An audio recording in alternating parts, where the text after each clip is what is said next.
Maniknagar পুকুরপাড় quarter আর কি 10 নম্বর বলে quarter বলে। কারণ সকালবেলা আমরা এখানে খেলাধুলা করতাম, জগিং করতাম, হ্যাঁ মাঝে মাঝে খারাপ লাগলে এখানে এসে বাতাস খেতাম।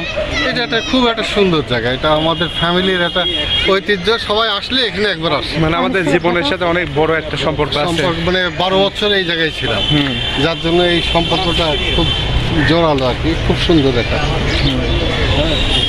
তো ঠিক আছে, ওই যে আবার খেলার জায়গা মাঠটা দেখাও। আমরা এখানে খেলাধুলা করতাম, এই যে ফাঁকা জায়গা কৃষ্ণনগরের মধ্যে, কলকাতার মধ্যে।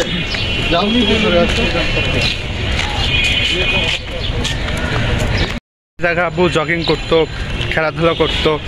আর আমিও মাঝে মাঝে যখন ক্লাস ইন্টারে পড়তাম তখন এখানে চলে আসতাম কোচিংয়ের পরপরই। আমার এই জায়গা খুবই ভালো লাগে। তো আবার সে আগের জায়গায় চলে আসলাম, পুরানা কথা পুরানা স্মৃতি সব মনে পড়ে যাচ্ছে। আমরা এর জায়গায় 12 বছর ছিলাম, তাই একটু আবেগ তো থাকবে এখানে। তারপর এখানে কিছু কিছু জায়গা আছে যেখানে আমরা আগে আব্বু আর আমি র্যাকেট খেলতাম, সেসব জায়গা যদি দেখাতে পারি দেখাবো। র্যাকেট খেলা কোর্টের সামনে চলে আসছে। সব কিছু জিনিসই এরা কোর্ট পড়ে আছে, আমরা না, আমরা এখন থাকি ধানমন্ডি। এরকম পৃথিবীর সব কিছু পড়ে থাকবে, আমরা হয়তো কোনো এক সময় থাকবো। এটাই পৃথিবীর নিয়ম, সেটাই নিয়ম।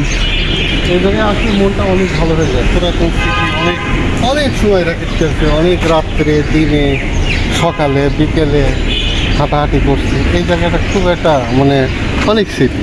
এর আগেও আমরা কোনো এক ভিডিওতে এই জায়গাটা আমরা শ্যুট করছিলাম এবং ওই বাড়িগুলোও দেখানো হয়েছিল আর কি। খুব একটা সুন্দর একটা জায়গা মনে করি। তো ঠিক আছে দর্শক, আমাদের জন্য দোয়া করবেন, আমাদের ফ্যামিলির জন্য দোয়া করবেন ইনশাল্লাহ।